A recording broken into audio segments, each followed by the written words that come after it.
2.0. Thank you for joining us. We're exciting today. We had a full day. We went to church and then we went and worked out at the gym and went out to eat. And now we are waiting for the Super Bowl. Well, prior to the Super Bowl, we're going to Trump did an interview with Fox anchor Brett. So we're going to hear what Trump has to say, what's been going on, to get his perspective of what it's looking at like after 2.5 weeks. And of course, he's going to talk about Elon and so forth, I imagine. I haven't seen the interview yet, but thanks for being here with us. Remember, be respectful. We want you to please like, share, subscribe, comment. You can agree to disagree. All are welcome here. We like being an independent content creators, that we can express ourselves, that we're not leaning to the left or leaning to the right. We're going to hold the left accountable as well as the right accountable. But we are Trump supporters and we're praying for our president and we want him to succeed, because when he succeeds, America succeeds. So anyway, Trump is going to be talking about a lot of things that's been going on. And it's so incredible that after he's been in office, I believe, for 2.5 weeks, and they're calling to impeach him. So he's probably, before 4 years are over with, I imagine that Trump is going to they're going to try to impeach him at least a half a dozen times, if not more. But we do want to give him the respect that he deserves, and we got to give him a chance. We can holler and jump up and down, but we have to give him a chance, because I believe he's done more in 2.5 weeks than the previous administration had done in 4 years. So we want to support him. I don't know where you guys are, watching from, but you can put down, hi, how are you doing? You can put like what state, country, or whatever that you're here. I'm just waiting for a few more people to come on, and we're going to get started because we're looking forward to the Super Bowl. And I want the Eagles to win. Go Birds, fly, Eagle fly. So come on, Jalen Hurts and Shaquan.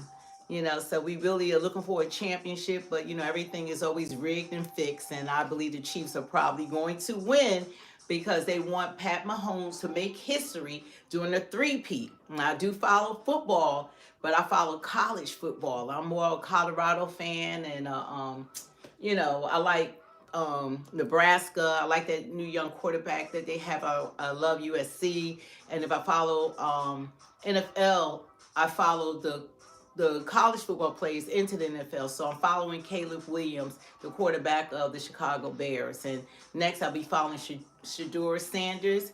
And my favorite player is Travis Hunter, the Heisman winner. So anyway, you guys, thanks for whoever gave that like. So we're just trying to give it a little bit of time before I get started, because we're not going to be on here long, because, we're going to be joining other friends for like a Super Bowl get together. And you got to have the pizza. We already had pizza earlier, so I don't know if I want more pizza, but everybody going to have pizza and the chips and nachos and all of that, and the buffalo wings. So that's going to be fun. Is anybody watching the Super Bowl today? Trump is going to be at the Super Bowl. This is the first time in American history that a president is going to be at a Super Bowl. So that's going to be interesting. And the security that they're going to need for him to be there. Because remember, they had a terrorist attack earlier this year where 14 people, I believe, had lost their life in New Orleans. So let's see. So I guess we're going to get ready. A Super Bowl. It's a big day for America, always is. What made you want to do it? Well, first of all, very surprised to hear that. I would have assumed many presidents came, but I think just the spirit of the country's taken on a whole new life. I thought it would be a good thing for the country to have the president be at the game. It's an iconic day. It's an iconic day. It's going to be a great game, two great teams, and let's see what happens. It seems the first days of this administration are like a no-huddle offense. Plays going down the field one after another. There's a long list of things you've already got done in 3 weeks. Big border policy changes, ICE crackdowns on criminals, taking biological men out of women and girls sports, big energy policy changes. So what's different with you and your administration? The difference between the 45th president and the 47th president? Well, with the 45th, I had tremendous opposition but I didn't know people, and I didn't have the kind of support that I needed. I put people in office, some really great ones, but I had some that I wouldn't have put. I would have, known better if it were a couple of years later, or if I had a little more experience in DC. I was a New York person, not a DC person. And I had a lot of opposition. I just noticed, I looked on the stage for the recent inauguration, and I'm looking, it's like a who's who of Washington. Well, if you look on the stage for the first one, it was just the opposite. So some of your plays have raised some questions and had some pushbacks. 19 states attorneys general filed a lawsuit, and early Saturday, a judge agreed with them to restrict Elon Musk and his government efficiency team, Doge, from accessing Treasury Department payment and data systems. They said there was a risk of irreparable harm.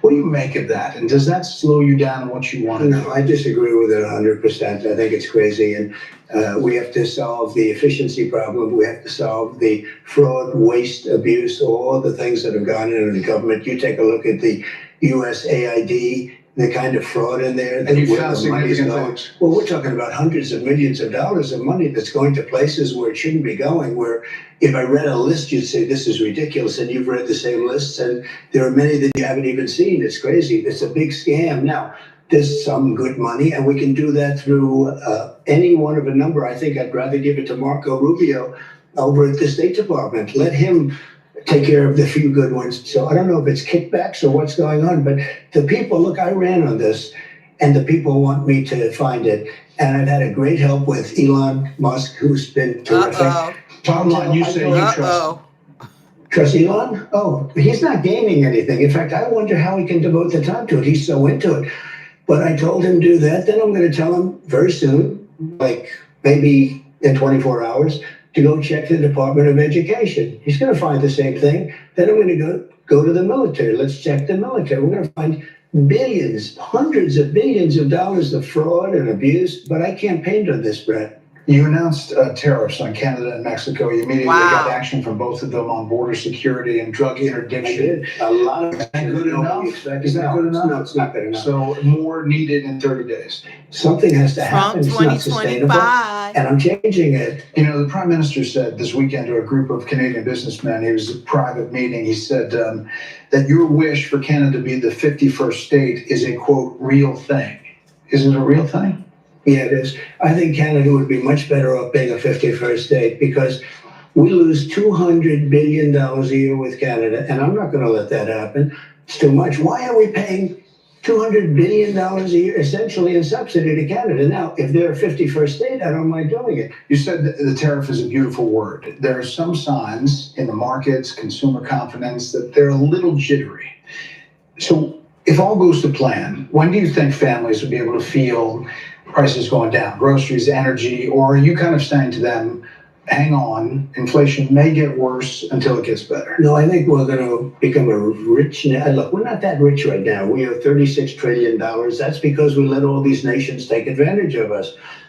Same thing, like 200 billion with Canada. We have 300. We have a deficit with Mexico of $350 billion. I'm not going to do that. I'm not going to let that happen. Sports has always been something that Americans rally around and come together. They really do. You won the popular vote. You won all the swing states. Have you thought about how to try to bring the country together, to reach out or to find common ground? Have you thought about that, or how that might go? I'd love to do it, but I would say this. We have to come together, but to come together, there's only one thing that's going to do it, and that's massive success. Success will bring the country together, but it's hard. And I say it's hard. I just signed a bill allowing for women not to have to be punished by men in sports. In other words, men are not going to be allowed to play in sports against women. It's ridiculous. You're a sports guy. You're a football fan. Size up these two teams. I'm a big fan of both teams. They're sort of different. In Philadelphia, have one of the greatest running backs, Saquon. You know, Saquon had an uncle who was a great fighter. And I ran Barkley, his name was. So you have a great running back. You really have a great quarterback. The other team, he followed football. The quarterback really knows how to win. He's a great quarterback. So game prediction? I hate to do it. I just say that I've watched this great quarterback who has, by the way, a phenomenal wife, okay? She's a Trump fan, she's a MAGA fan, so I happen to love her, okay? But she's a great person. I watched her being interviewed. I said, well, that's pretty good. But she's great, and he's great. I guess you have to say that when a quarterback wins as much as he's won, I have to go with Kansas City. I have to go with Kansas City. At the same time, Philadelphia has a fantastic game. It's going to be just a great game. Finally, listen, you are the most recognized person in the world, likely the most imitated person in the world. Every comedian has Donald Trump imitation, everyone. But now you have UFC fighters winning fights, NFL players doing the Trump dance. Yeah. Did you ever think that was going to be a thing? No, I didn't. I mean, we do these rallies. They've always been great, but they got really great. And it's just, I don't know what it is. I try and walk off sometimes without dancing, and I can't. I have to dance because it's just got something special about it. Mr. President, thanks for the time. Thank you very much. Enjoy the game. You can see the rest of the interview and a host of other topics on Special Report Monday on Fox News Channel. In the meantime, that's some of the interview. I guess they're kind of piecing it out, the entire live interview. But it's amazing, like a lot of people are talking about Elon Musk, and Trump is saying, look, I want him to investigate the Department of Education. I want him to investigate the military. But he's doing that because it's a lot of wasteful spending. They want to find out what our money is going towards and things that they can curtail that's just being thrown away. So I support Trump allowing Elon Musk, who like he said, he doesn't even know how he has the time to even spend, diving into America and its finances. But it has to be done, and it hurts. It hurts because this is something that this government, the United States government, has allowed to go on for such a long period of time, that a lot of these presidents, instead of looking out for the welfare of the United States citizens, we just been throwing money to everyone to the point of $34 trillion of debt. And we're still throwing out money to people with all this debt.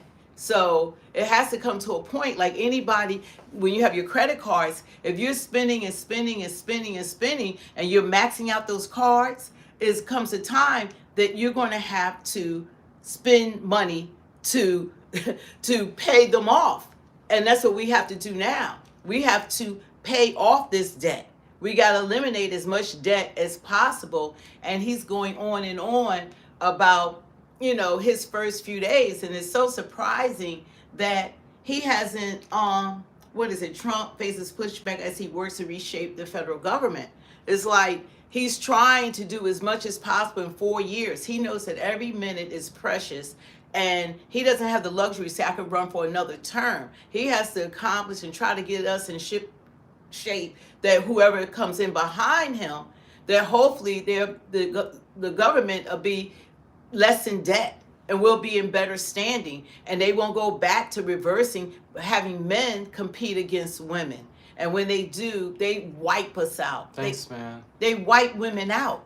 So Trump now, and I do like the fact that he is going to the game. You could talk a little bit because I want to find something else that I was looking at. Yeah, it's cool that Trump's going to the game.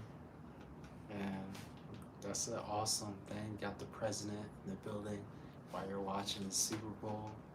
It's really cool. And yeah, we're just trying to get the live stream up to show you guys that as well. But what team you guys got for the Super Bowl? Today is the Super Bowl. What team you got? The Chiefs or the Eagles? Me and my mom got the Eagles, Yeah, What's up, Wayne? we're talking about the football. Well, we're going to run back the interview again. Like what they have released is just a short part of the interview. So the security for the president of the United States to be there is incredible.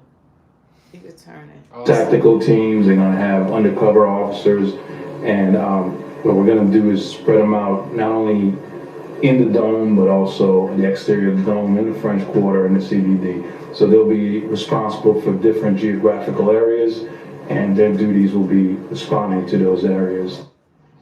Security is tight in New Orleans this weekend for the Has Super to Bowl, be. including in the skies around the Big Easy, where President Trump will be the first sitting U.S. president to make an First appearance at the sitting. big game. To explain more on the new security measures in New Orleans, former New York Police Department inspector and Fox News contributor Paul Morrow joins me live. Paul, thanks so much for joining us. The presidential aspect here, that's a big one. Securing the president of the United States is a challenge to begin with. How do you do so at one of the highest profile events of the year? Right. So Super Bowl every year is a designated national security event as it is. Add the overlay of Donald Trump attending, and you have all kinds of new challenges. So the way this gets set up is that as a national security event, the Secret Service has the ticket for doing the planning, the site security, etc. The FBI will have the investigatory and counterterrorism piece.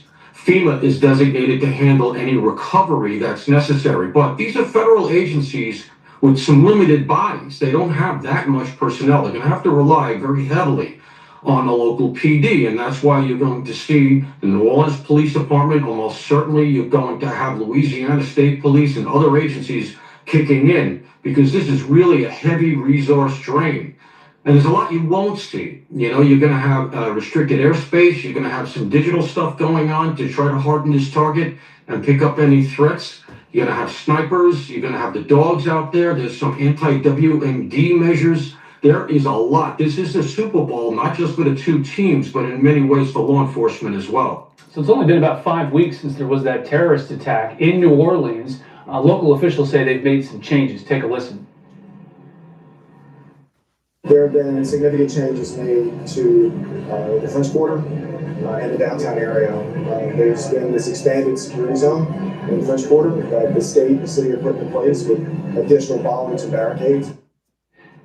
Paul, do you think they've done enough down there to help harden that target for spectators? Probably not. If I know police departments, they likely have. Unfortunately, like most government, they're very reactive. Police departments tend to be. And as a result of that horrific incident, I'm sure a lot of resources and attention was put into how that happened and how it could ever be prevented again, especially with this event coming up. So I'm sure those bollards are widely placed. I'm sure there are going to be checkpoints and choke points set up, even in the area outside of where the Super Bowl is, in the area down by the French Quarter.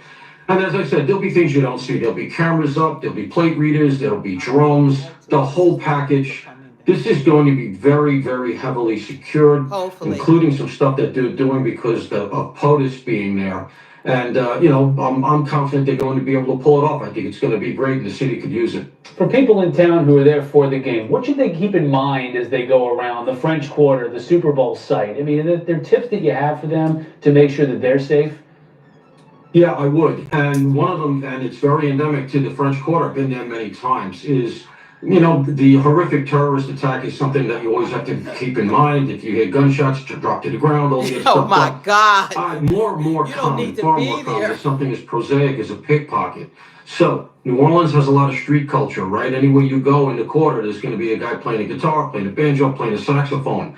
Pickpockets work those crowds. So just watch your stuff, because while it's not at the level of a terrorist attack, thank God, it's a lot more common. Property crimes like that can ruin your vacation. You're in town for a good time and your wallet, your purse is gone. Very, very common here in New York, very common in the quarter. And just be aware of your surroundings. Don't be staring at your phone the whole time. Know where your exit is. If you're in a restaurant that's overcrowded or a bar, common sense things like that, a little edge like that can give you, a lot more peace of mind. Take it easy in the Big Easy. Paul Morrow, thanks so much for joining us. I don't think that I would want to be there. If I heard all of that and I had already purchased my tickets and they say I need to be prepared to drop to the ground. I need to be able to drop to the ground, and there's so many things that I have to do to make sure I'm protected. I mean, they're supposed to have about the best security you could possibly have because the POTUS is there, and that's alarming. That's would be going on. That things like that go on now here in America. I don't remember a Super Bowl that they telling you got to be prepared to hit the ground. God bless you too. Don't forget to hit the like, share, and subscribe. Like they were on early. I know it was people that didn't see it. It's just like it's not a long interview that Trump had that he did with Bret from Fox News. So we're going to see this interview and see where he did the interview with him. The people? Let's see. What? You reading the comments? Yeah. Thanks, man.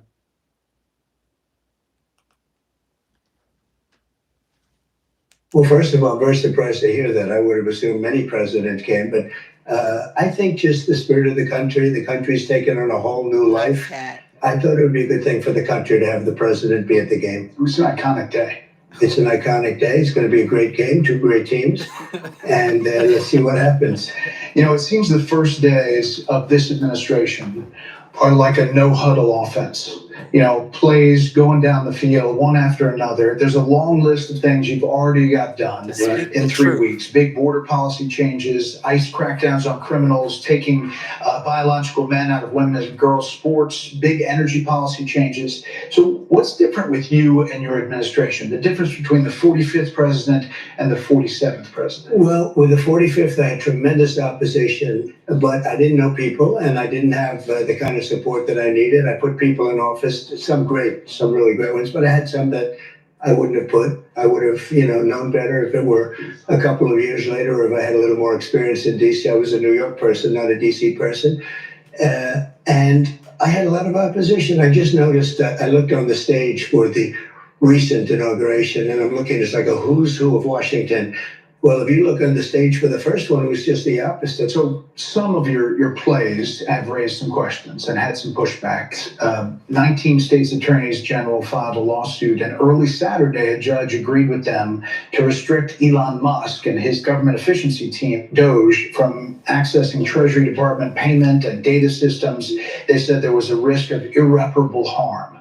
What do you make of that? And does that slow you down in what you want to do? No, I disagree with it 100%. I think it's crazy. And we have to solve the efficiency problem. We have to solve the fraud, waste, abuse, all the things that have gone into the government. You take a look at the USAID, the kind of fraud in there. And you found significant things. Well, we're talking about hundreds of millions of dollars of money that's going to places where it shouldn't be going, where if I read a list, you'd say, this is ridiculous. And you've read the same lists, and there are many that you haven't even seen. It's crazy. It's a big scam. Now, there's some good money, and we can do that through any one of a number. I think I'd rather give it to Marco Rubio over at the State Department. Let him take care of the few good ones. So I don't know if it's kickbacks or what's going on, but the people, look, I ran on this, and the people want me to find it. And I've had a great help with Elon Musk, who's been terrific.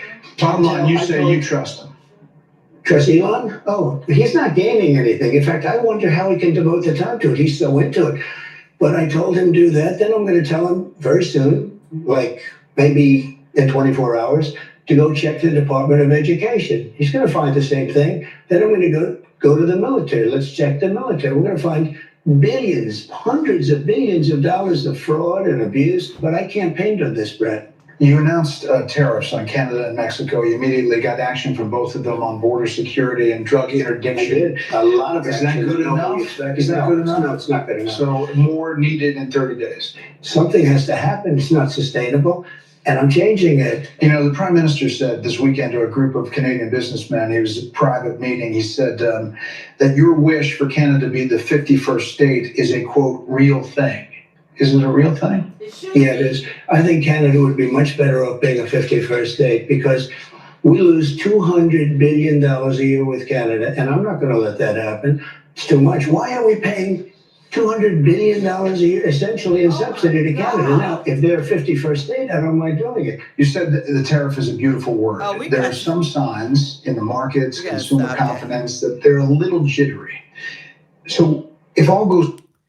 I mean, did you hear what Trump just said? Like, do you guys believe that Canada should be a 51st state? Can you answer me yes or no? Do you believe that Canada should be the 51st state? And this is what President Trump is proposing.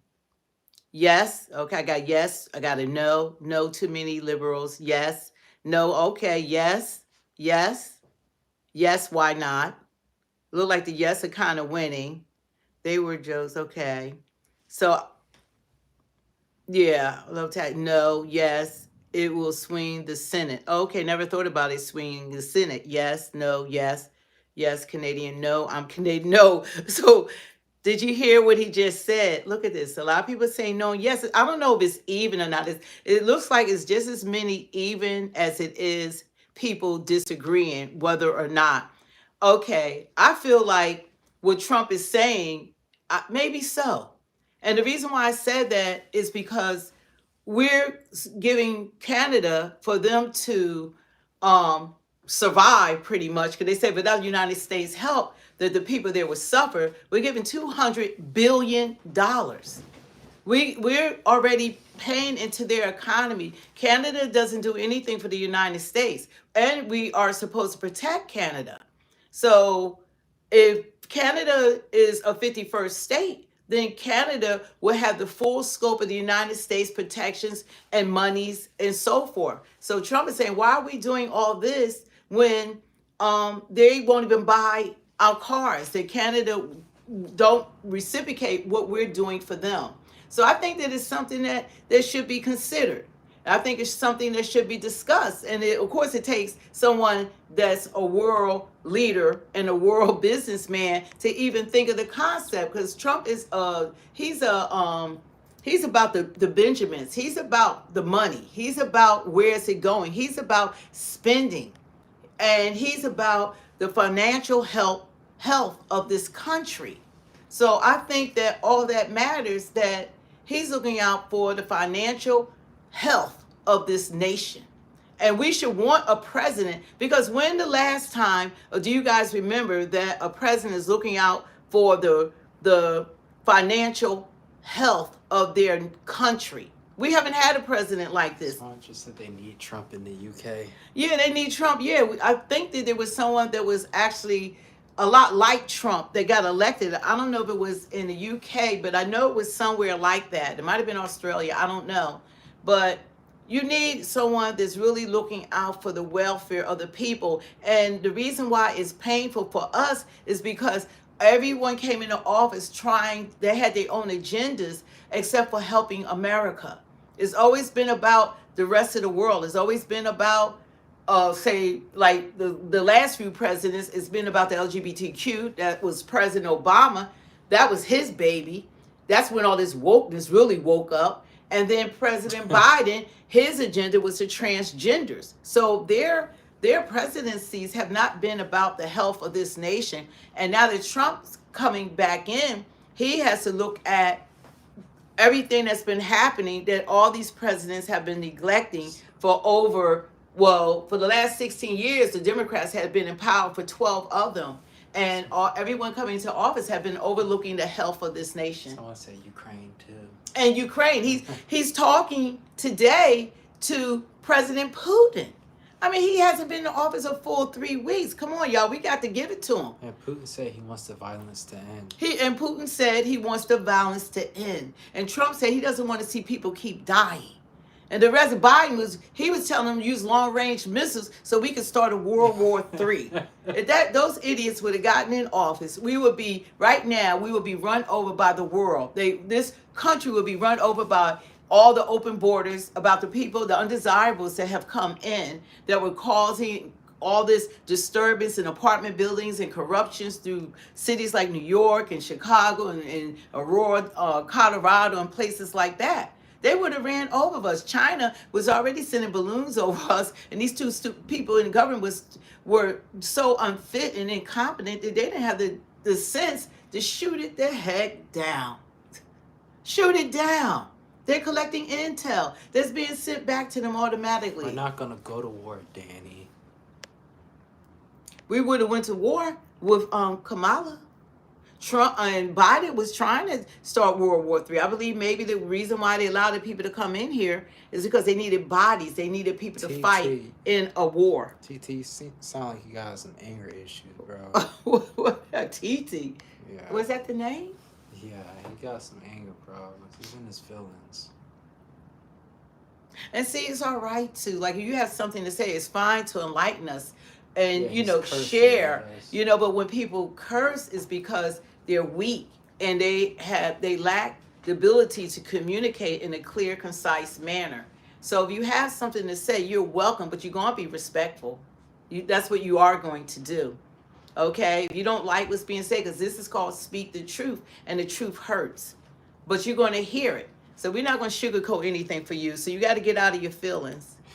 These people can only say the Have same you stuff thought that they want. about how to try to bring the country together, to reach out or to find common ground? Have you thought about that or how that might go? I'd love to do it, but It's okay. I would say this: we have to come together. But to come together, there's only one thing that's going to do it, and that's massive success. Success will bring the country together, but it's hard.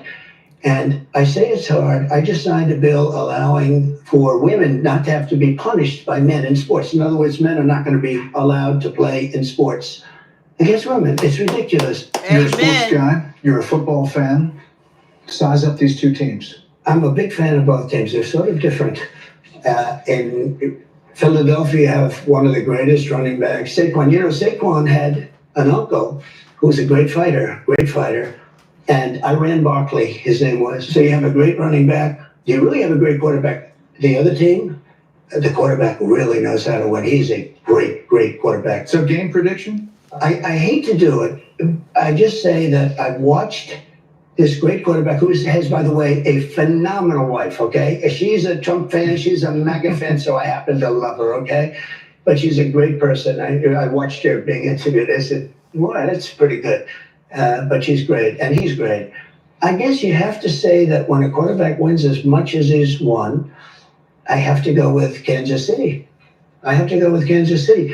At the same time, Philadelphia has a fantastic. It's going to be just a great game. Finally, listen, you are the most recognized person in the world, likely the most imitated person in the world. Every comedian has Donald Trump imitation, everyone.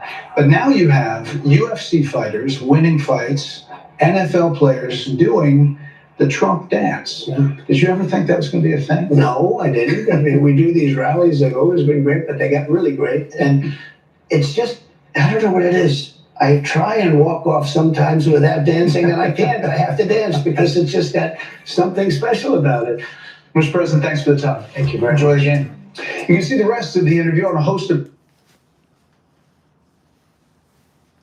Trump said a lot. It's amazing. It's amazing that he is the most recognizable person in the world. And even though America might not treasure that he's the president, there are a lot of countries. There are a lot of countries that wish that they had a president like what we have. You know, he is really respected by so many different nations and so many different countries that we should be really happy that we have him, because what was in office, if you're an American citizen, I don't care if you're a Democrat, Independent, or Republican, you had to see that our former president was unfit. Sarah, we live in a beautiful community, and my mom has a BMW. Why is that necessary? Because they're saying our financial status will never change. We're puppets. Well, maybe theirs will never change. But see, our help don't come from man. Our help coming from the Lord. So everything that we say on here is not for us, it's for others, because sometimes people don't hear the truth, especially from mainstream media. So it's great that now you have content creators like this channel, Speak the Truth 2.0, that's not going to sugarcoat it. You know, we respect you, but the truth hurts. So if your feelings are hurt, you're welcome to enlighten us with your information, because we're not all knowing. Only God is all knowing. So if your only rebuke is that you have to attack and you have to, we're going to get them. I was just looking. If your only attack is to make false accusations and to just try to put down people to make yourself feel more superior, then that shows how weak you are and how you need to man up. You need to man up. And I feel sorry if anyone's like that have children, because you set the example for your children. You're making them weak. You're making them live in bubble land and la la land. So if you have something to share, then share it. If you don't like what's being said, then you're welcome to go to someone else's channel. But if you're here, it's because you're interested. Sergio, did you come to this country legally?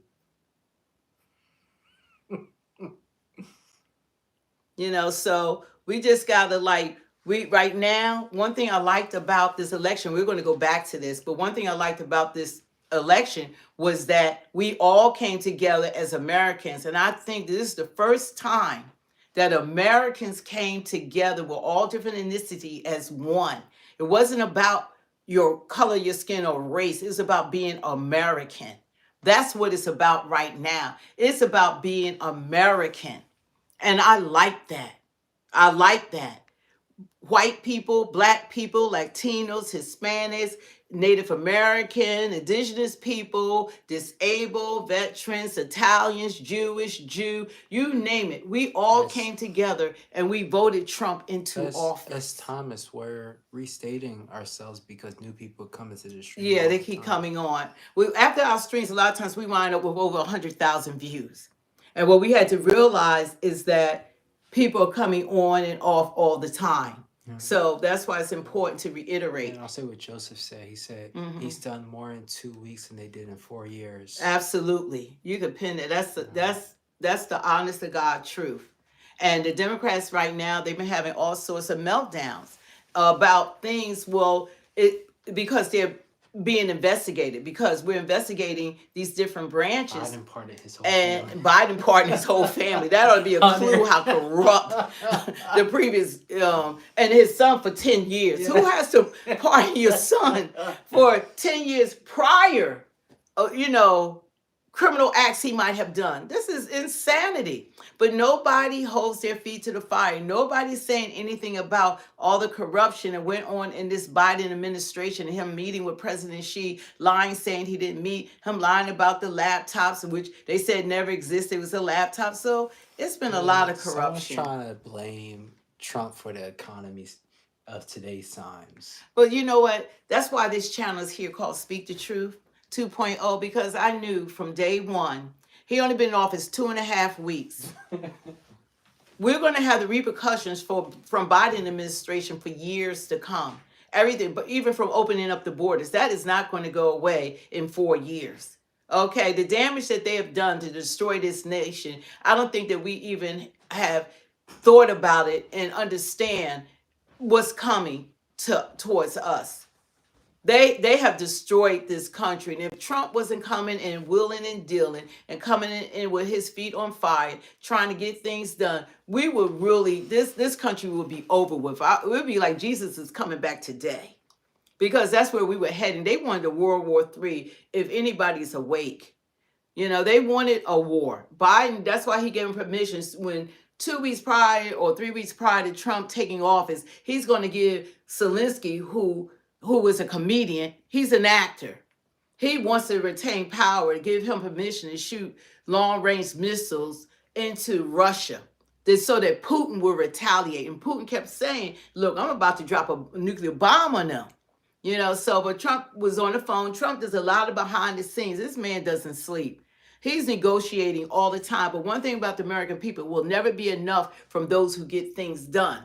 Those who sleep and be on vacation for 40% of their presidency, those who say that they get off at 4 o'clock in the afternoon, those who get in front of the American people and show that he is incoherent and he's suffering from dementia, that was our president. And the freaking vice president talking about he was sharp as a tack and he was running circles around people. They just lie. Frank said, let's go Ukraine. Lie. Yeah, Ukraine, that war is over. Let's go, Ukraine. That was an endless war. And Trump said the only thing, because it's a flat land, it's like a plateau, the only thing that stops a bullet is a body. So the young people, the people out there fighting the war, they didn't even have places to hide. What kind of crap is that? Yeah. Like somebody shooting at you, you can't even duck. You got to duck behind your friend that you met, your fellow soldier, because there's nothing else that's going to stop a bullet. The war needs to end. No, they both lost. Let me just be clear. No one is winning this war. Putin lost and Zelensky lost. Zelensky only thing is that now he's a billionaire. I promise you that. And he's We saying sent more power. $177 billion to Ukraine for this war thus far. Trump said we're not sending you more money. We only sent Gaza $3 billion. We sent more money to them, I believe, than anyone else. Okay? And he wants the money to keep coming. But now he said America's great. Let America. So yeah, he wants Trump or Biden has sent American soldiers over there to die. That's crazy. And then what do you think? Putin not going to have China? Now they got 1 billion people. We don't can't outnumber 1 billion people. So it's like they could keep sending people. But now the infrastructure, everything is destroyed. The parts that they wanted. So this is insanity. But Trump is on the phone today talking to Putin, and Putin said, what did Putin say? That he wants it to end. He wants it to end. There's nobody's winning this war. This is a lose-lose situation.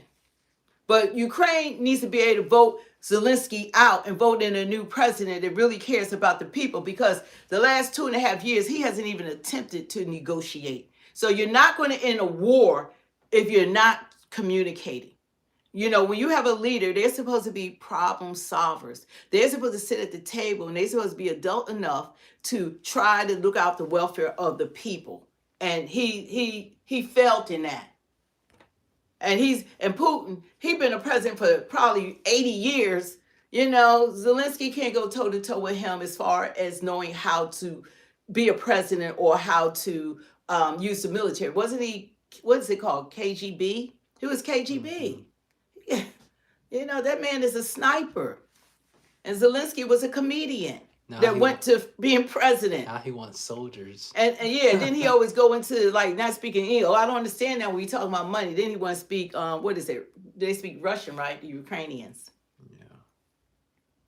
Yeah, but the Democrats are having a meltdown. But we're going over it because people haven't seen, what Trump had to say. They haven't seen the interview and what was going on. What was that? Is that?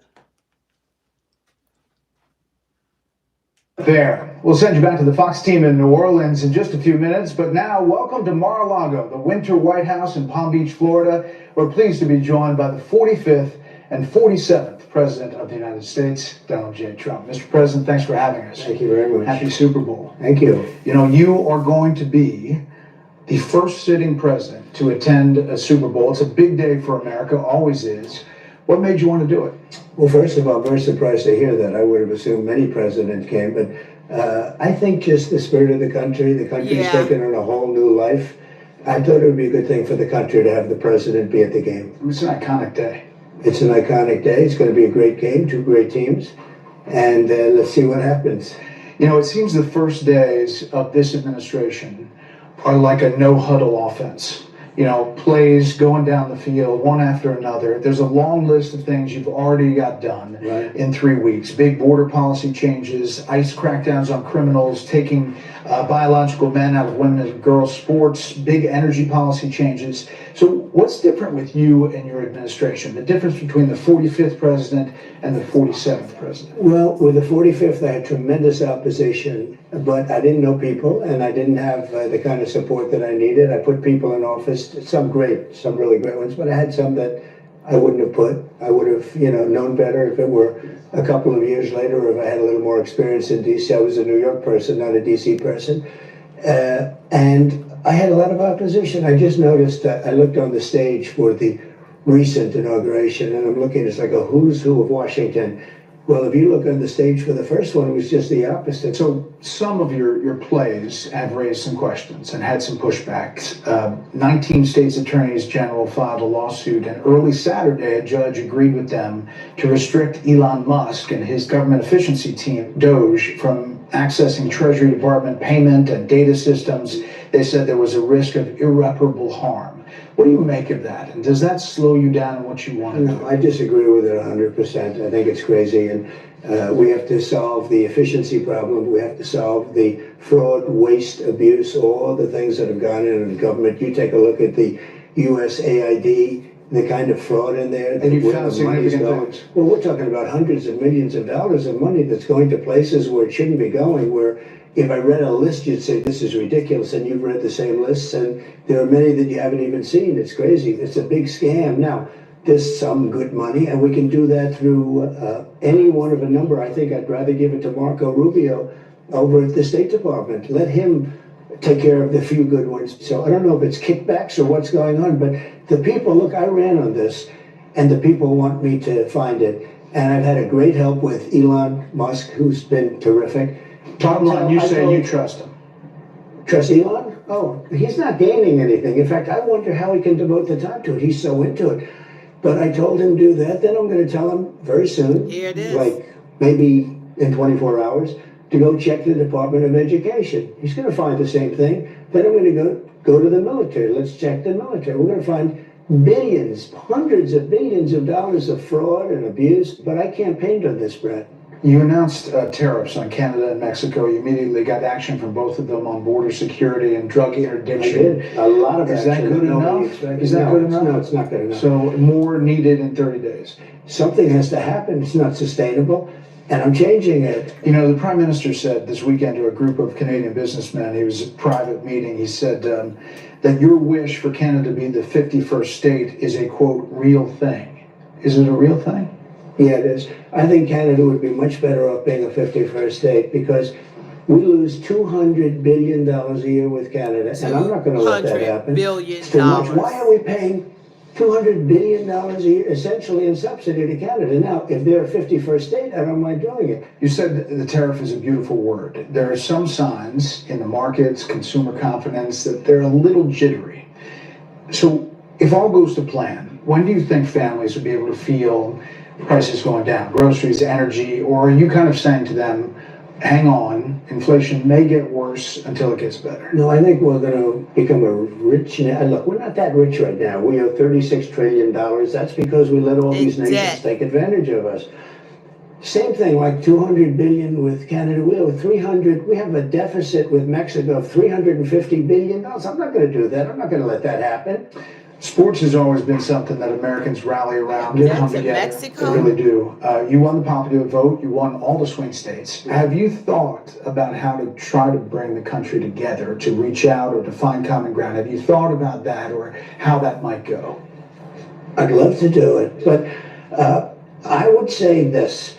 We have to come together, but to come together, there's only one thing that's going to do it, and that's massive success. Success will bring the country together, but it's hard. And I say it's hard. I just signed a bill allowing for women not to have to be punished by men in sports. In other words, men are not going to be allowed to play in sports against women. It's ridiculous. You're a sports guy. You're a football fan. Size up these two teams. I'm a big fan of both teams. They're sort of different. In Philadelphia, have one of the greatest running backs, Saquon. You know, Saquon had an uncle who was a great fighter, and I ran Barkley, his name was. So you have a great running back. You really have a great quarterback. The other team, the quarterback really knows how to win. He's a great, great quarterback. So game prediction? I hate to do it. I just say that I've watched this great quarterback who has, by the way, a phenomenal wife, okay? She's a Trump fan, she's a MAGA fan, so I happen to love her, okay? But she's a great person. I watched her being interviewed. I said, boy, that's pretty good. But she's great, and he's great. I guess you have to say that when a quarterback wins as much as he's won, I have to go with Kansas City. At the same time, Philadelphia has a fantastic game. It's going to be just a great game.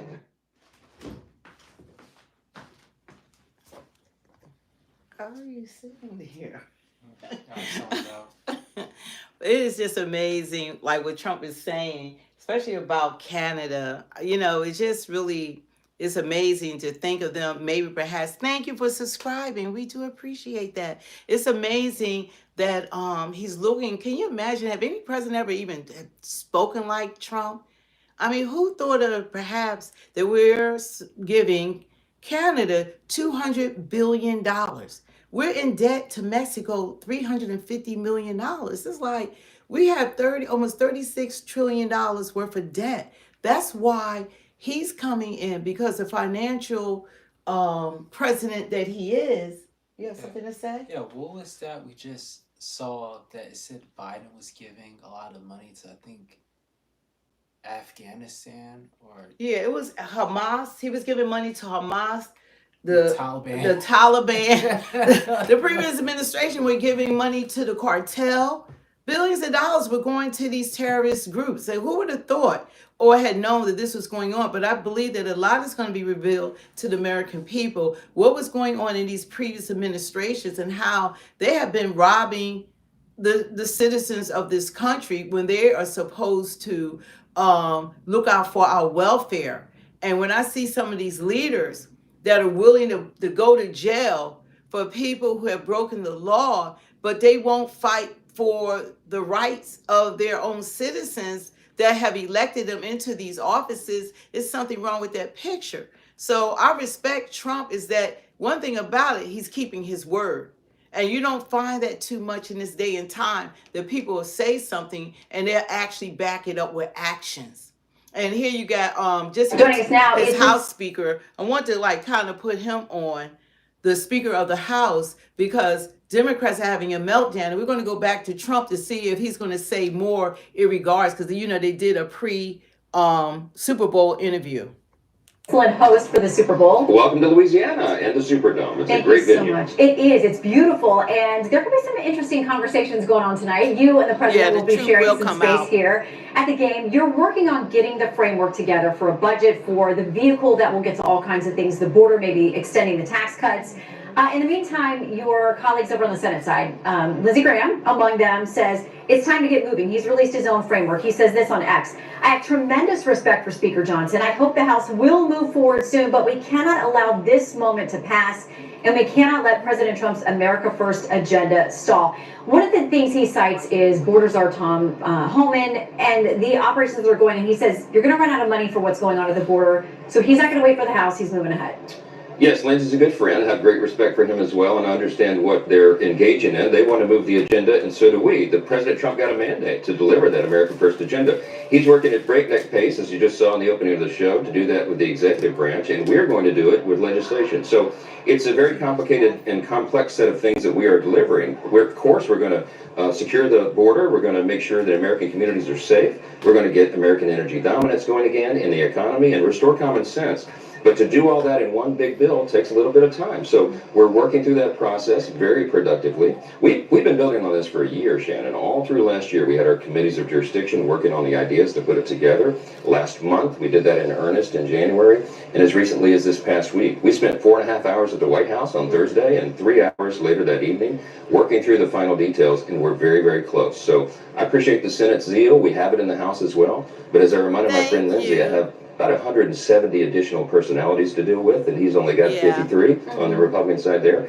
We have, a very diverse caucus with lots of interests, but we are going to get this job done. So you mentioned the big meeting you had at the White House last week. This weekend at Mar-a-Lago, the Senate GOP team has been with the president. They've got his ear this weekend. You'll have it again maybe in the box tonight.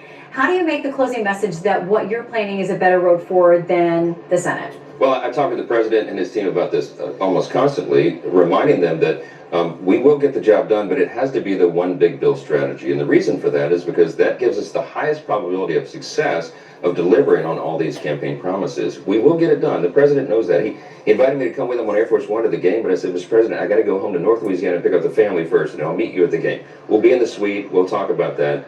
He's getting a lot of wise counsel, a lot of advice. They're all going but at the end of the day, game. the House has to drive this process, and we will. We're going to get everybody together. Okay, when will we see your framework? Monday, Tuesday? Well, we were going to do a budget committee markup next week. We might push it a little bit further because the details really matter. Remember that I have the smallest margin in history, about a 2-vote margin currently. So I've got to make sure everyone agrees before we bring the project forward, that final product. And we've got a few more boxes to check, but we're getting very, very close. So we know one of the president's priorities, and yours as well, is to extend those tax cuts that were passed in 2017. Here's what Axios says. Extending those for 10 years could cost $4.6 trillion under the current law scoring used by the Congressional Budget Office. So what is more likely? You find enough offsets in spending somewhere to get that number down, or this talk now that maybe those cuts only are extended 5 years? Well, we're looking for the offsets, and we have to do that. We have to be good financial stewards, because the other concern is that we are growing the national debt. We don't want to add to the deficit by doing this. So it is a very expensive project. And remember, we've got to spend money to secure the border, because the Biden administration opened it wide. We've got to make sure defense spending is covered, and then no tax on tips and these other big priorities that the people elected the president to do. So making all that work in the proper equation is where the math and the hard work comes in. But we're going to make sure that we find the offsets to do this in a responsible manner. So in the meantime, House Democrats say it looks like you're going it alone. They think this is going to be a party line vote, or at least if you can keep your caucus together, and that you're not actually spending any time negotiating with them. Here's the House Democratic leader, Hakeem Jeffries. Republicans haven't said a single thing to House Democrats about finding common ground to get something done on the budget, on their tax cuts for the wealthy, well-off, and well-connected, on their efforts to dramatically end Medicaid as we know it, or on the debt ceiling. So is it worthwhile to get some bipartisan effort? You've done that on some big things that you have gotten across the finish line, but he says you're not even talking. Well, listen, Hakeem is a good colleague, but that hyperbole there is not helpful. I mean, we're not dramatically cutting Medicaid, and we're not doing all these things they accuse the Republicans of. We're trying to get the country back on track and restore America's greatness. And it takes some real effort to do it. There will be things that we're doing in a bipartisan fashion, but the reconciliation process, which we're spending all the time on right now, is by design effectively a partisan exercise. They've done it when they had unified government, and we're doing it this way. So there's plenty of time for all the negotiation, and we'll get to that. And the Democrats, frankly, are flailing right now. They don't have an identified party leader. They don't have a real vision for the party, and the blitz of all the Trump executive actions have them just at a dizzying pace, and so they're flailing right now. I get it. This is politics, but we're going to get the job done. So there is a lot to get done in the coming weeks, and part of that is the fact that we're supposed to run out of government funding on March 14th if something doesn't get done. Here is what Congressman Shedeur, he's a Republican, says about what may happen on that front. CRs aren't my favorite vehicle, but the idea that we're going to get approached stuff by March 14th, that's what it is. So he is thinking the odds are good for getting those appropriations done. Continuing resolution, the CR, that Band-Aid, what are the possibilities that that's part of what you have to do to keep things going? Well, look, all options are on the table right now, but our appropriators have been working in earnest to get that top line number negotiated with the Democrat colleagues, and there's been lots of posturing back and forth, but I think we can get this job done. The appropriators can write the bills quickly enough because a lot of the groundwork, the foundational work, has already been completed. So just getting everyone to agree to what that final spending number is going to be has been the holdup. But we have time. It's early February, and the deadline is March 14th. So there's more to come on that. So most of what we've seen in the administration so far has been executive action out of the executive branch. So as you work on the legislative branch, let's talk about that, because many of the president's earliest actions are already tied up in court battles. There are some injunctions there. Erwin Chemerinsky, who's the dean of Berkeley Law School, says this: a stunning number of his executive actions clearly violate the Constitution and federal law. I certainly doubt that any president has done so much lawless so quickly that affects so many people. Now, ideologically, politically, clearly you're in sync with President Trump, but I've known you for years as a constitutional attorney. Are you worried at all? Anything you would voice as concerns, separation of powers, what's going on in the executive branch? Look, I'm a lifelong advocate and guardian of Article 1. There's a reason that the legislative branch is listed first in the Constitution. The founders intended for us to be the ones that, drive the agenda. But the executive branch, the president has a very important role. The dean is not wrong. President Trump has done more than any president in our memory, probably in the modern era, maybe in the whole history of the country, right out of the gates. Why? Because he knows exactly what he wants to do, what he needs to do, and what the American people gave him a mandate to do. So I'm not uncomfortable with the pace of this. He's fulfilling all of our campaign promises. But about the substance of it? Well, the substance is what the American people demand and deserve. This idea, all the controversy about Elon Musk helping us out, they're going through to find efficiencies. There has been massive fraud, waste, and abuse of the American taxpayers' dollars, and this is the best way to do it. You bring in effectively an outside auditor, and that's what Elon and the team are doing, and what they are uncovering is incredible abuses of the public fisc, and so we applaud that. We're supporting it, and we're going to back it up with legislative action to make sure we codify these changes so that it's more lasting than just one administration. So some of the things that have been uncovered have been specifically linked to USAID, and a lot of the things that people are hearing about as average taxpayers, we think, well, that's not why I go to work to pay for some of these things. Some of these have been debunked, or there's context for them. But there are important things that USAID does as well, with food, with medical care, those kinds of things.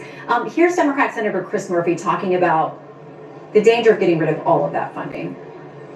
The consequences are that people die, babies die. I mean, right now we're involved in Gaza and in Sudan in providing food to malnourished babies. Literally, there will be dead children, hundreds, thousands of them. And China will very quickly jump into the void.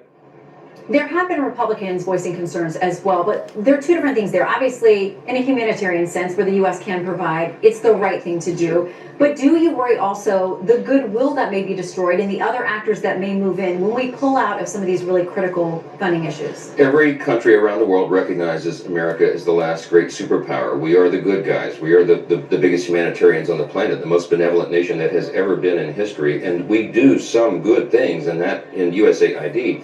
I'm comforted to know that Marco Rubio, Secretary of State, and folks are actually sitting down line by line and going through, eliminating the abuses of taxpayer dollars and defining and protecting the things that are certainly in America's interest and are the right thing to do, as you said. So we'll get this sorted out, but I think that that effort is long overdue. And when Congress has been requesting oversight of these dollars for years now, it's been hidden from us, the persons who are given the constitutional responsibility of oversight. So having an independent audit, again, having access to the files to dig this stuff out is a good thing for the country, and we support it. I'm guessing you won't give me a prediction for the game tonight?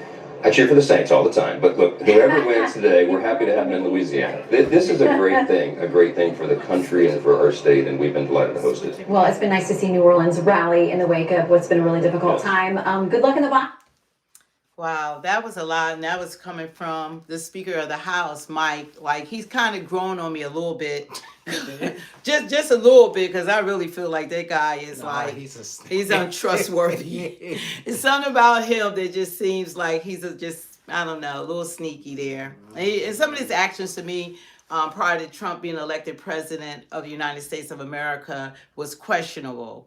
So anyway, they had to push him in, and hopefully I'm just believing one day when they do push him out that they'll make Byron Donalds the Speaker of the House. Yeah, that would be great. That would be great. I'd love to see that. What? Okay, read it. Chuck Norris says I really like this channel. Thank you. Thank you, Chuck. You know, we're putting together something, even for the vets. I don't know if you guys will join us, but we were talking to Todd Lennon, and he's one of the moderators, and I think that would be wonderful because I don't know. I feel like our vets there are so neglected, and our American citizens are so neglected. And it's something about this election that with Trump that was different than any other election that I hadn't seen before. And that was America standing as one. I have never seen, Black people, white people, Asians, Native Americans, Indians, vets, disabled. All of us were on the same page, even with the media, the mainstream media being biased. The legacy media. And I'm just thankful for content creators that, people have no skin in the game, and they're just, traveling, like people like, what's his name? Charlie, which one is it? Nick Shirley? Who is it? Yeah, Nick Shirley that's traveling around. He's been to Panama, Greenland, and he's boots on the ground. He's an everyday person that's going around bringing the news. Cash Jordan, I don't know if you guys are familiar with his channel. He's reporting from New York. So these people are amazing. Ted, you're going to be thankful that Trump is president. You will be thankful. He's saying we're going to regret everything in 4 years.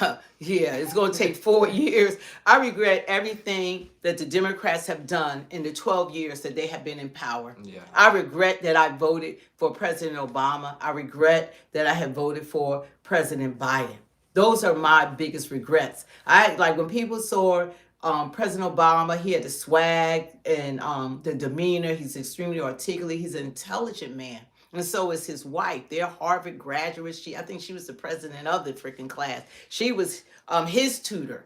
So I thought that they were going to really make a difference. But believe it or not, that people have said with Trump about saying, having this this what is this, the Bodazar Holman, that he's going to deport all these illegal immigrants that have entered into our country. But Obama sent back over 5 million, and no one says anything about it. But what the reason why I said that I'm sorry that I voted for him, I'm happy that we had our first black president, because it was needed, because America has a multitude of different, multiple different race, people of different ethnicities. So America needs to represent the people. So that was a blessing. But I never thought that his agenda was going to be he's the grandfather of the LGBTQ.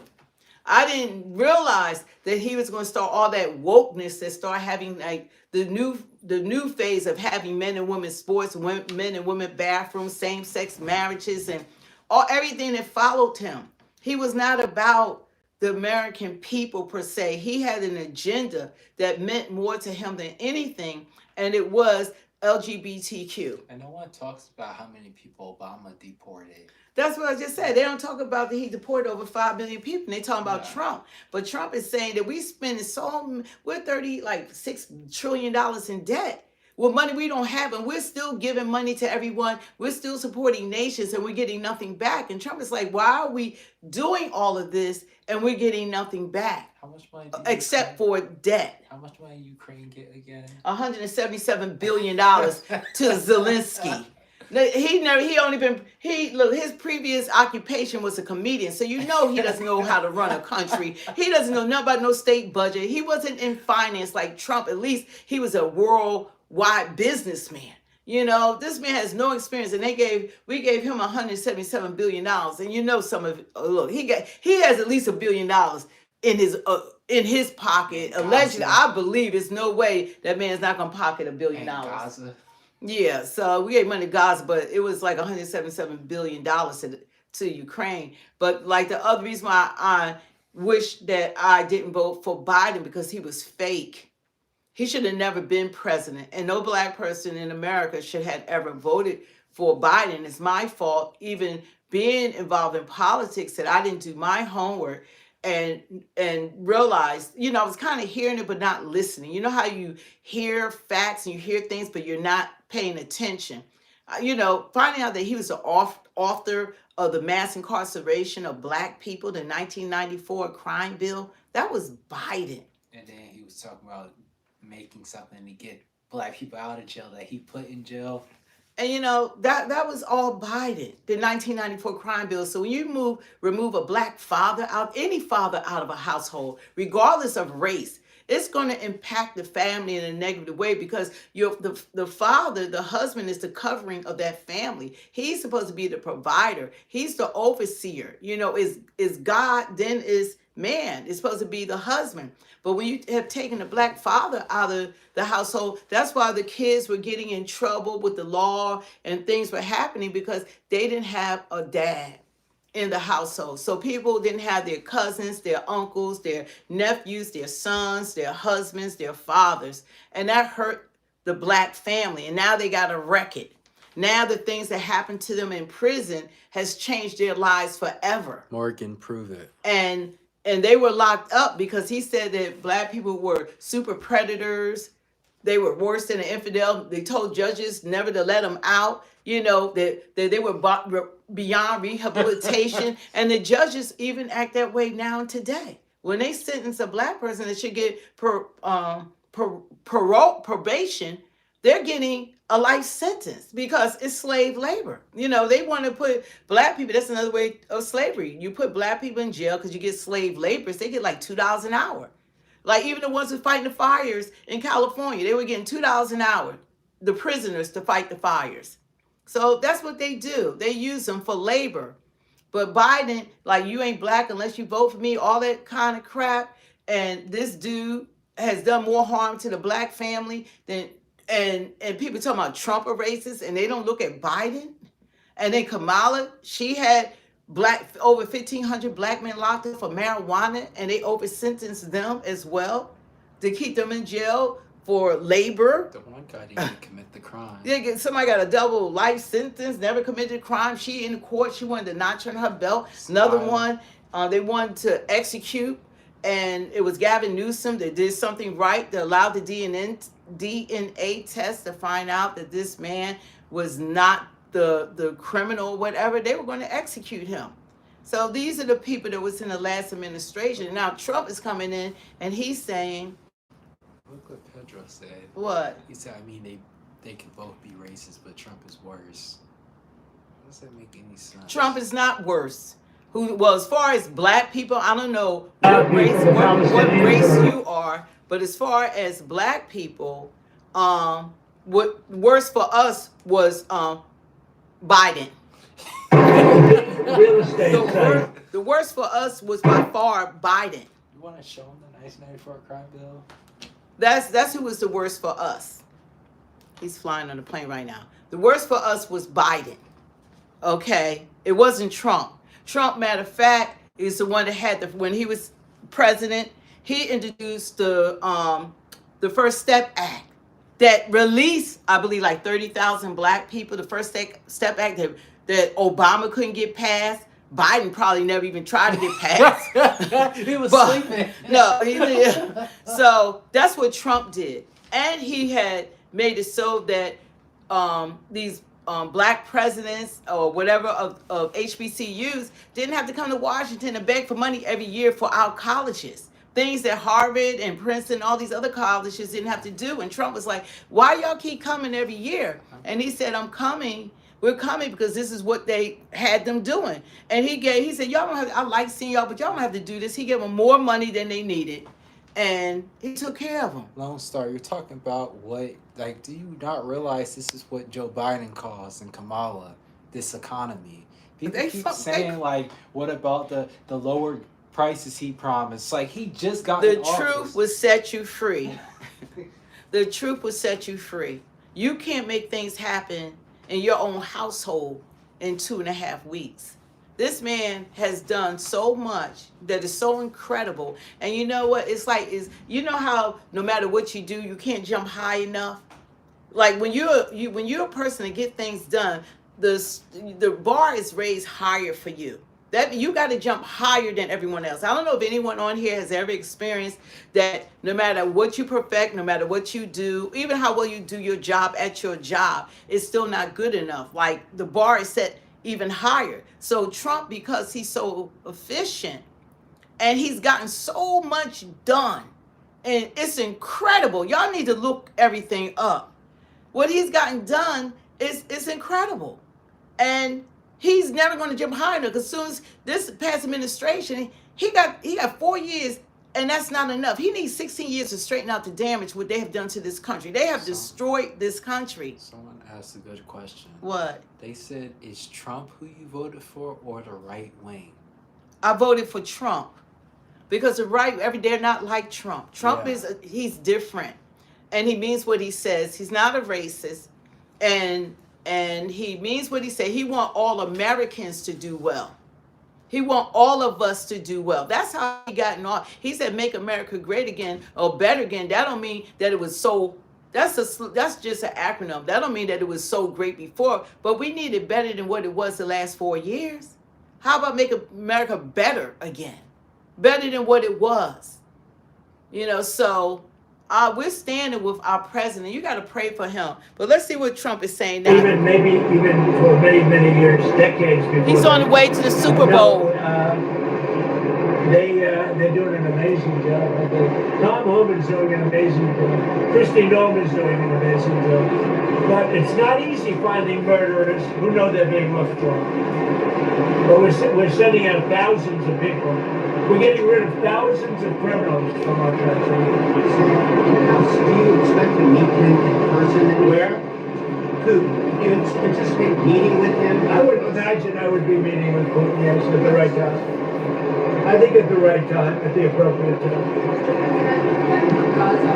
The White House press secretary told us last week that you're committed to rebuilding Gaza. Steve Witkoff said that process would take 10 to 15 years.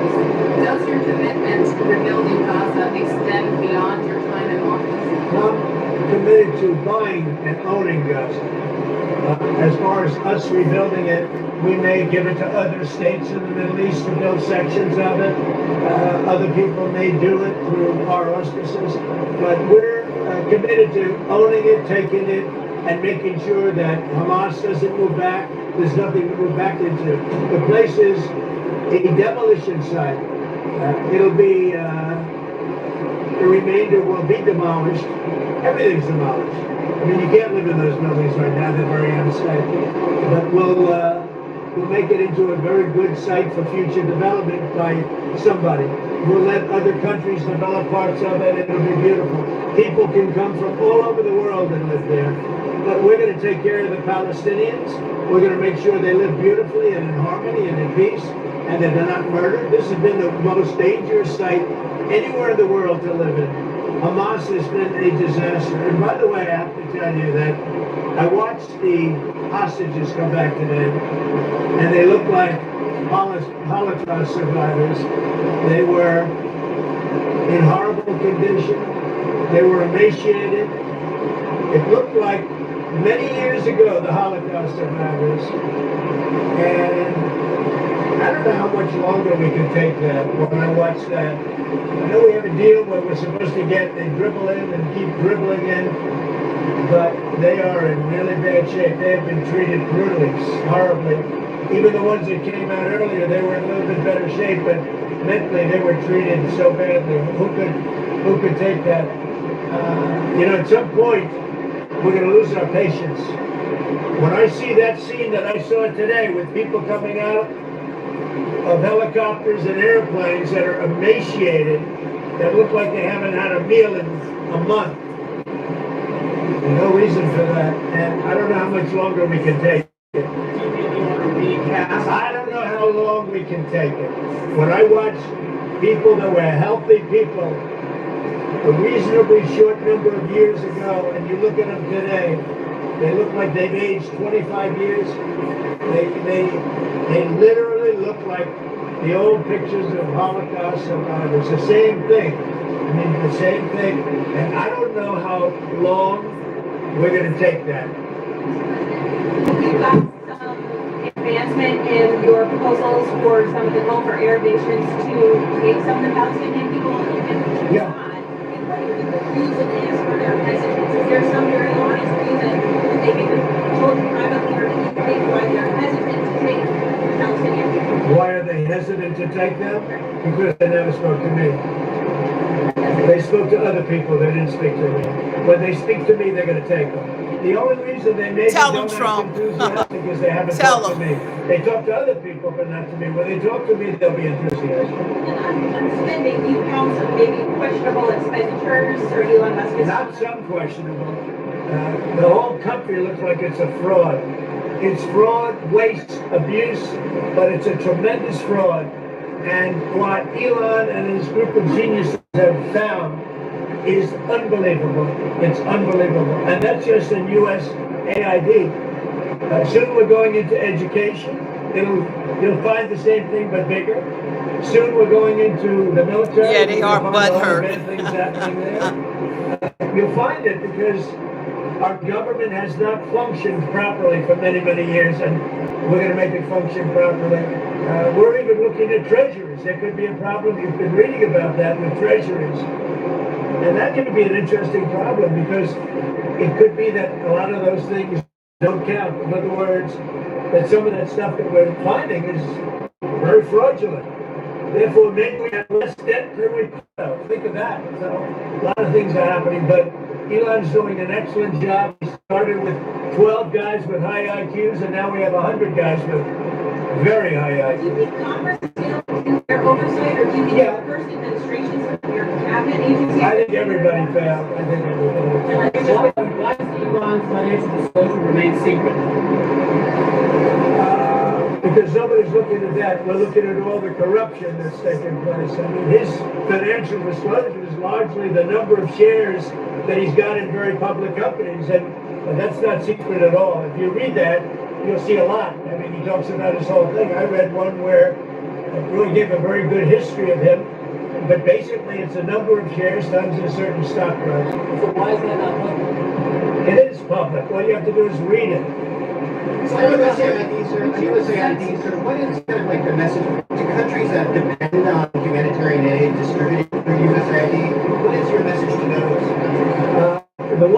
have been, the few that have been legitimate in terms of getting legitimate money will probably put the State Department. It'll be handled by Marco Rubio, highly respected man, Secretary of State. There's no reason for USAID, when you look at the politicians that have been in there sucking the blood out of it, when you look at all of the fake deals, I mean, look, all you have to do is get a list of all of the things. You can see by the heading. It's fake, it's fraudulent, it's probably kickbacks, where they send the money and then it gets kicked back to the person that sent it. So the ones that are good, and there are not many of them, but the ones that are good, and there are some, will probably have that be handled by Marco Rubio in the State Department. Take on some of the USAID workers. They could. If they like. Mr. President, are you going to call the USAID, Mr. President? I don't know that it's going to exist.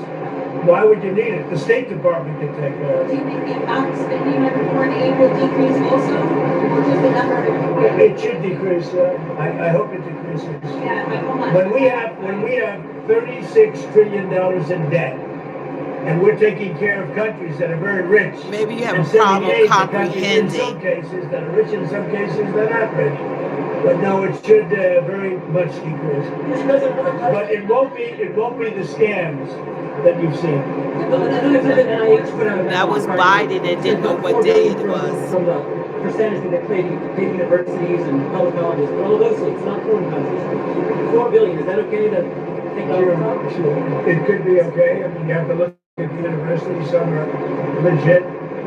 You can also say, why are we giving money to Harvard when it's got a $50 billion endowment? $50 billion. Wow. And yet they don't use that endowment to help their students. This is for research, like. Wow. That's fine. Look, we want to take care of research. Come on, We Trump, want to do a lot of things. show But me the when money. you look at the USAID and you look at all the things and all the scams that was, with, They said 50. I don't have to go through it now, but I'll give you a little list. And you'll see one after another. There were very few legitimate. There was the opposite. Usually you find something wrong, like 1 out of 100, but this is the opposite. Here almost everything was wrong. You find very few that were good. But there were some that were good. That'll be handled by the State Department, I assume. That's not final yet, but I think the best would be Marco Rubio in the State Department. One or two more. You're going as a lawsuit. Is the Pentagon spending too much for long-term services to space? I think space is going to be a very important element. You know, I'm the one that came up with Space Force. I'm very proud of it. Biden tried to get out of it, and he was really rebuked by the military. I think space is going to be one of the most important things we do. It's going to be all about space, especially defense. So space is very important. Would you accept Palestinian refugees in the United States since you're looking to other countries? I'd have to look. I think it's a very far distance for them to travel, but I'd have to look at individual cases. But I do think that coming into the United States, we're taking a lot of people. But coming into the United States, it's a long way for them to travel. They're far away from their families and their friends and everything else. I think that they'd be very happy staying in the general area with in a place that was safe, where they could be safe and lead a good life. They don't want to go back to Gaza. As I said, I've said it a lot. They only go back because they have no alternative. They don't want to go back to Gaza. So we'll see. We hope that we'll be helped by Egypt. We hope that we'll be helped by Jordan. We hope that we'll be helped by other countries. We hope that some of the, like Saudi Arabia and others, can spend some money on it. They have tremendous amounts of money, and they'll spend some money on making people comfortable and safe. One question about the Super Bowl. We're going to the game. One of the big things that we've done so far in office is cracking down on DEI. I saw that the NFL commissioner said, I think this week, that they're happy with their diversity program. What's your take on that? Would you like to see the changes there? I don't know what the diversity program is. To be honest, I know Roger very well. I'd have to look at what he said he's happy with. He was happy also with the flag and a lot of other things that didn't work out too well. We'll have to see what he was happy with. But right now, that's you know what the law is. The law is the law, and it changed, and it's been backed up by the U.S. Supreme Court. But we'll see. There are a lot of interesting things going on right now. I'll tell you what. There's a light over the United States. People are happy. They're more confident. The approval ratings for this country have gone through the sky. More than at any time we've had approval rating that there's never been anything like it. We've never seen 49 points up. 49 points up. And I think there's a light actually long beyond this country, all over the world. I've been called by other leaders. They said, sir, there's a light over our country right now. There's a light over the world. We got rid of a horrible and total